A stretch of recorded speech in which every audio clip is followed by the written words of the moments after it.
गोर बदन बाटे ओठ लालेला, तू मुस्कुरालू लागे चेहरा कमाल। आवा सट जाना पजरा रंग प्यार के लगाई, आज खाए दाना प्यार के मलाई।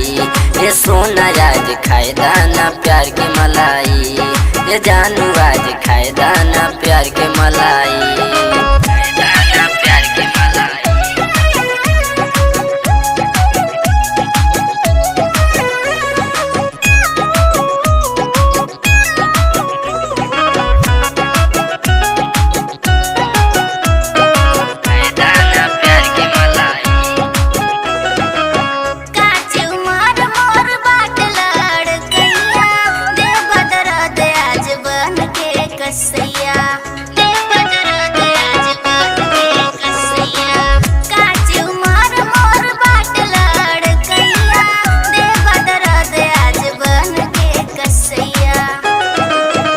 मनवा बिगड़ल बाटे देखी तोहर चाल, मन करता वे चूमे दाना गा।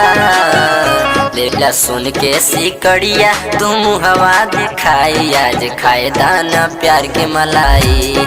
ये जानू आज खाए दाना प्यार के मलाई, ये सोना आज खाए दाना प्यार के मलाई।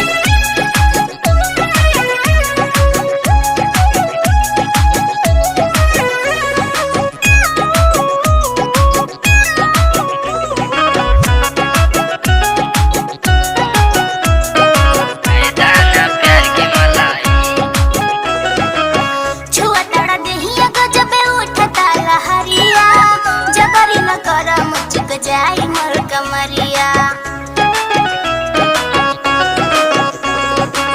छुआ तड़ा दहिया गजबे उठता लहरिया, जबरी न कर मुझको जाई मोर कमरिया। तोर सावजानी माना मोर बात, बियाह कहिले बाड़ू मिथुन के साथ। मिलल मौका के ऐसे जानी रानी गवाई, आज खाए दाना प्यार के मलाई। ए पिया नाही खाए देबे आज मलाई, ये जानू आज खाए दाना प्यार के मलाई। आज खाए दाना हो।